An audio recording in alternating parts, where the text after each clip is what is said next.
Bonjour à tous et à toutes, aujourd'hui une nouvelle vidéo sur un nouveau sujet en fait, le sujet des symboles Illuminati satanistes ou même références aux reptiliens dans les dessins animés ou les animés, que ce soit Walt Disney, Matt Groening, le créateur des Simpsons, les créateurs de South Park, Bob l'éponge, les créateurs de mangas comme le cultissime Dragon Ball Z, mais aussi One Piece ou Naruto.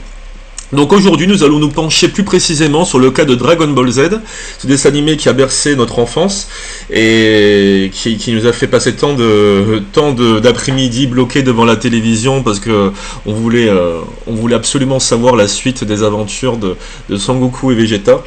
Personnellement j'avais une préférence pour Vegeta par rapport à son côté un petit peu outsider et son esprit un petit peu on va dire complexe. Donc Dragon Ball Z, culte satanique Illuminati. Akira Toriyama, le créateur du cultissime manga Dragon Ball, était-il un membre des sociétés secrètes Illuminati? Connaissait-il les dossiers occultes sur les secrets de l'humanité ou des êtres extradimensionnels ou extraterrestres? Voyons ceci de plus près par exemple dans le manga Dragon Ball, où nous voyons que le dieu de la Terre s'appelait en réalité Satan Petit Cœur, et qu'il était extraterrestre, appartenant à la race des Namek, un peuple à la peau verte, doté de capacités reptiles à pouvoir se régénérer, à faire repousser leurs membres, à disparaître dans d'autres dimensions, à faire de la télépathie aussi, ou à allonger leurs membres. Est-ce une référence aux créatures reptiliennes dirigeant ce monde en secret depuis des millénaires? Ainsi, après Akira, le dieu de la Terre c'est un reptilien au nom de Satan. La race des Namek, dont l'apparence est en tout point similaire à celle des reptiliens, ce peuple soi-disant pacifique, envoyèrent donc l'un des leurs diriger la Terre au nom de Satan Petit Cœur, et ce n'était pas le meilleur. Étrange donc qu'on puisse dire que Satan est le dieu de la Terre. Suite à cela, le dieu de la Terre, Satan Petit Cœur, se sépara de sa nature mauvaise et son double maléfique voulut détruire la Terre et tuer Sangoku. Cela pourrait représenter une éloge à une entité démoniaque. De plus, nous pouvons voir que ce dieu terrestre est bien physique et qu'il vit dans une sorte de navette spatiale suspendue au-dessus des cieux. On peut le voir surtout au début. Dès le début de Dragon Ball, on peut le voir en fait. Ensuite, il montra aussi qu'une race d'extraterrestres, les Saiyans ou Aryens, ont colonisé diverses planètes au sein du système solaire dans la plus grande violence et le plus grand mépris, tout comme les Anunnaki naguère ont pu détruire les différentes civilisations humaines qu'ils avaient eux-mêmes créées. Ce qui est drôle aussi, c'est quand un Saiyan devient un être divin ou Super Saiyan à force de se concentrer sur sa colère, ses cheveux deviennent blonds et ses yeux bleus. Il décuple alors des super pouvoirs étranges quand on sait que Adolf Hitler lui-même, membre de la société secrète de l'ordre de Thulé, croyait en l'existence d'un peuple de dieux, blonds, aux yeux bleus, quasiment albinos, qui voulurent sauver les humains contre les reptiliens à une époque selon les théories. Selon d'autres théories, ce sont des êtres maléfiques, tout comme les reptiliens primitifs, mais qui sont en guerre. Donc, selon d'autres théories, de positionner l'entrée donc de peuple de dieux, en fait, albinos, et communiquer avec cette fameuse race.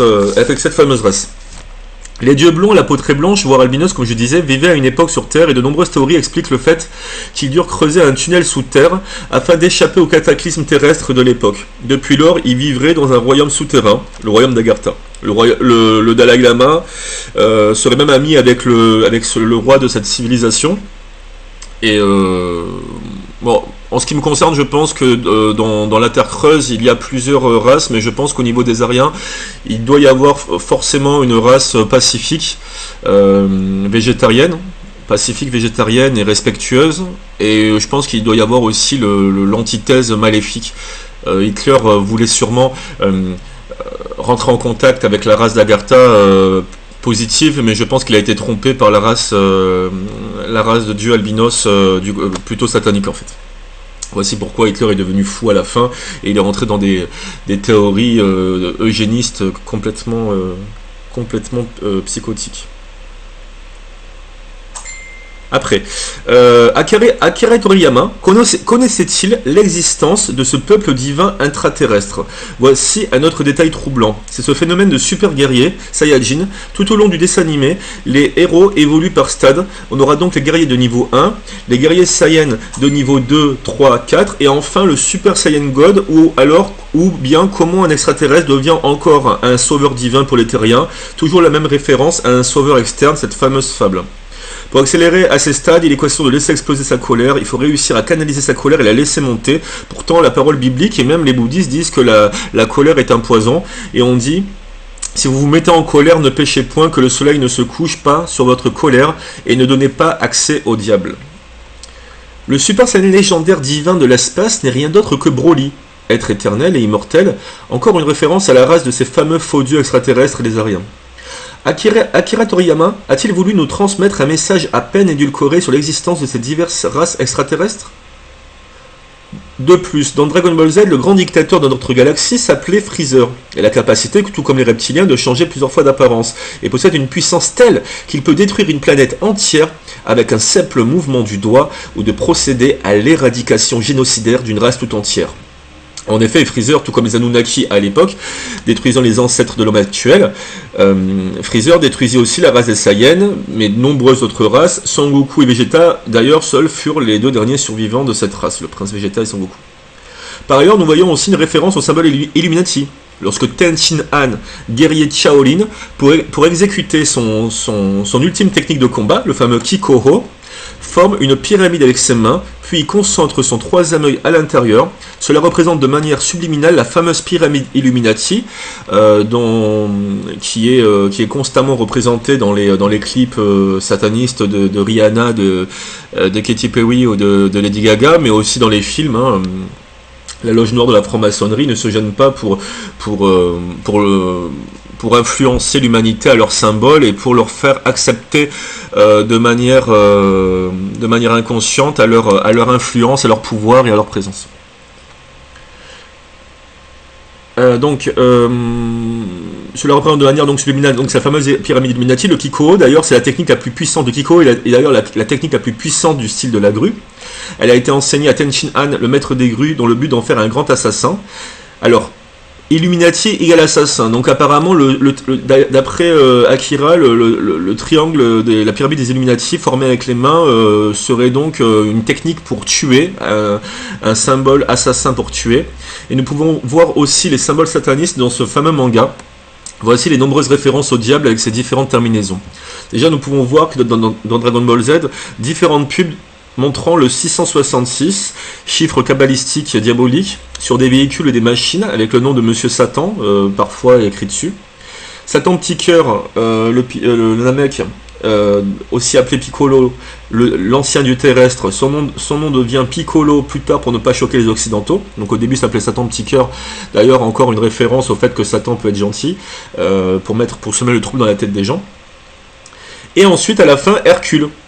Voilà, donc Satan Petit Cœur devient Piccolo, mais le nouveau sauveur de la Terre, un catcheur ridicule, s'appelait Hercule, mais en réalité, dans la version originale, il s'appelait Monsieur Satan. Et je suppose que c'était pour éviter la controverse dans le continent européen, qui est majoritairement catholique ou chrétien, qu'ils ont appelé Monsieur Satan Hercule. Tant ce personnage est acclamé par les foules dans le dessin animé. Puis en plus, la fille de Hercule, de Monsieur Satan, s'appelle Videl. Le créateur de Dragon Ball Z n'a pas caché que c'est un anagramme de Devil, diable en anglais. Et la fille de Videl s'appelle Pan. C'était un fameux dieu païen de la nature qui se nourrissait de sacrifices humains dans les bois. Nous devons voir aussi que dans chaque saison de Dragon Ball Z, il y a un ennemi qui met beaucoup de temps à être tué. Freezer, Cell ou Boubou. Entre-temps, celui-ci fait beaucoup de ravages sur son passage. Le troisième grand ennemi est la plus flagrante avec son personnage démoniaque appelé Boubou au bout. Ce monstre détruit la planète entière, il tue tout le monde. Même les héros n'arrivent pas à le battre. Il défie tous les héros. C'est donc lui en quelque sorte le personnage principal de toute la saison 3, puisqu'il bat tout le monde. On prépare physiquement les héros pendant des épisodes entiers, mais ils se font battre par l'ennemi. C'est seulement à la fin que Son Goku réussit à le détruire avec l'aide de Satan, Monsieur Satan encore une fois, qui pour le coup a gardé son nom durant l'épisode.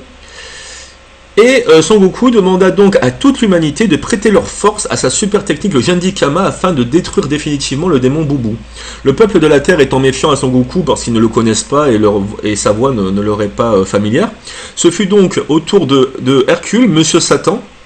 Donc ce fut donc au tour de Monsieur Satan, héros populaire, et pour avoir soi-disant sauvé la Terre de l'ancien ennemi Cell, mais c'était un mensonge médiatique. Donc Monsieur Satan dut demander cette faveur, et il a fallu que l'humanité entière entende la voix de Monsieur Satan pour qu'il s'exécute et puisse prêter main forte à Sangoku, et nous assistons alors à une scène hallucinante lorsque le peuple de la Terre crie en chœur « Satan, Satan, Satan, vive Satan, vive Satan, vive Satan ». Bon, et il y a que moi que ça choque ou quoi? Monsieur Toriyama, s'il vous plaît. Qu'est-ce que vous avez voulu faire exactement? Vous avez voulu montrer à quel point c'était cool de glorifier Monsieur Satan? Inconscient! De quoi il nous a traités là? Une bande d'inconscients? On parle pas comme ça aux autres si on demande de l'aide! Ne faites pas attention, Steve! Je commence à me dire que toute cette histoire avec vous et compagnie n'est jamais vraiment arrivée. Exactement, il est tout à fait possible que nous ayons tous été victimes d'une sorte d'hypnose collective. Ce serait logique, je suis sûre que c'est ce qui s'est passé. Espèce de mouton ignorant! J'en ai assez entendu comme ça! Arrêtez de jacasser et obéissez! Ou bien allez-vous aussi ignorer la demande du grand Monsieur Satan! Oh!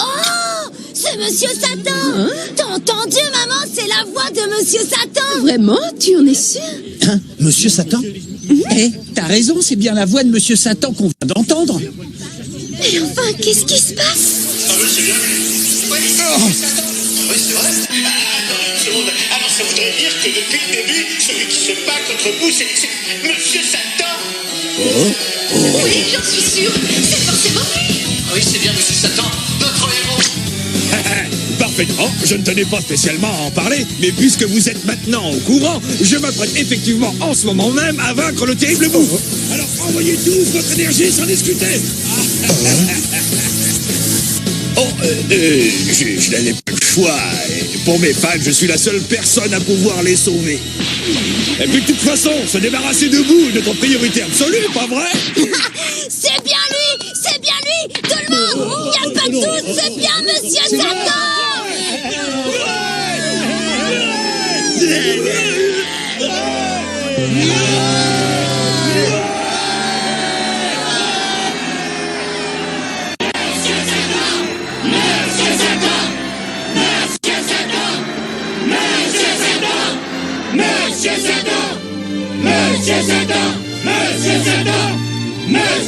Pourquoi donc, d'après vous, il fallait invoquer Monsieur Satan pour pouvoir aider un extraterrestre Science à sauver la Terre? Non mais c'est vraiment hallucinant à quel point c'est gros. Il n'y a même plus de subtilité, c'est vraiment gros quoi. Dans cette même épopée, nous voyons comment de simples humains, piètres combattants, peuvent devenir de véritables monstres de combat après s'être laissés posséder par le démon Babidi. L'alter ego du héros principal Vegeta aussi se laissa posséder par ce même démon Babidi afin de décupler ses pouvoirs, devenir le Vegeta Maiyajin et rivaliser avec Sangoku. Suite à cela, nous pouvons voir que Vegeta, après avoir rivalisé avec Sangoku à niveau presque égal, va se sacrifier contre Boubou afin de sauver l'humanité. Un démon, un extraterrestre possédé par le démon qui se sacrifie pour détruire un autre démon. Est-ce encore une fois une forme de référence indirecte au rituel satanique où les gens signent un pacte de sang avec les démons afin de décupler leur pouvoir ou d'obtenir la gloire internationale, pour ensuite devenir un sacrifié, tout comme ces stars de la pop music ou d'Hollywood, décédées mystérieusement. Whitney Houston qui est morte après avoir reçu des attaques d'entités, la rivale de Lady Gaga qui a été assassinée pour pouvoir permettre à Lady Gaga de devenir une star planétaire, Amy Winehouse qui meurt dans des conditions aussi un peu troubles, Heath Ledger après Batman Dark Knight qui finit par mourir aussi, Michael Jackson qui disparaît aussi mystérieusement.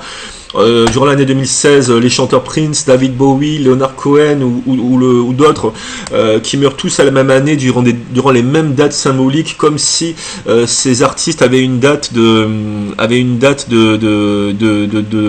durée en fait, de célébrité, et qu'après ils devaient mourir. Il y a aussi cette histoire-là, quoi. Donc, par rapport à toutes ces histoires de stars sacrifiées et de l'éloge du sacrifice en faveur d'un démon, ne voyez donc vous pas un hommage direct en faveur d'une extraction d'énergie pour le grand démiurge Satan à l'échelle planétaire? En tout cas, pour moi, ça me semble tout à fait logique.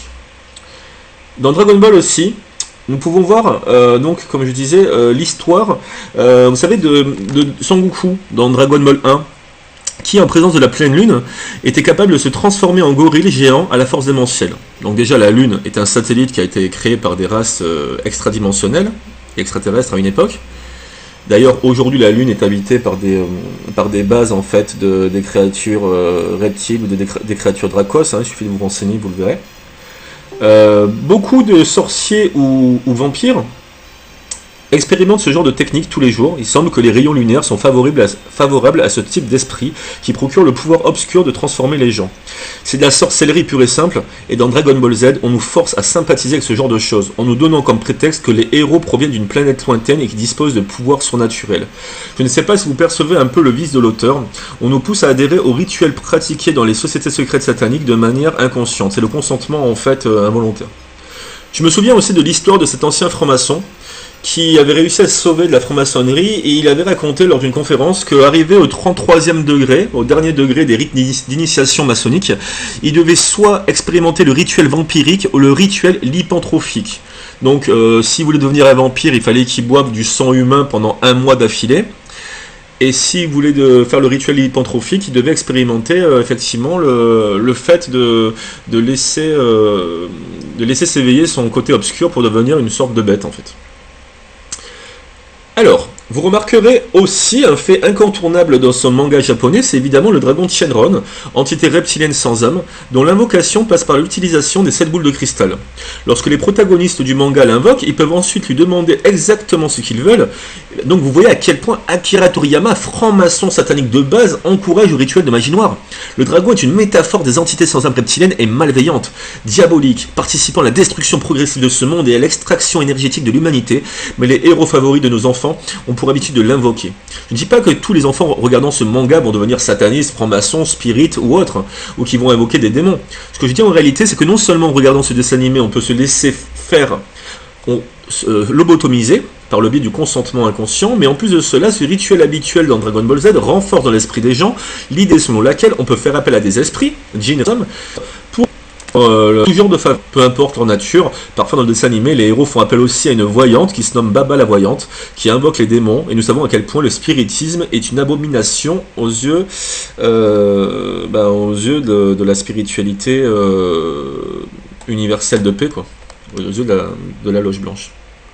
Le thème de l'ésotérisme égyptien avec l'OAV, les dieux de la destruction. Dans ce film, nous pouvons voir que Bills est l'un des 12 dieux destructeurs. Au début du film, à l'inverse des Kaioshin qui créent des planètes et y font naître la vie, les dieux de la destruction les détruisent et en font disparaître toute trace de vie. Il existe un dieu de la destruction pour chacun des 12 univers existants. En se basant sur le cas de Bills, parfaite représentation du faux dieu égyptien Anubis ou Anubis, on peut supposer qu'ils sont plongés dans un profond sommeil duquel ils se réveillent tous les 1000 ans pour accomplir leurs tâches.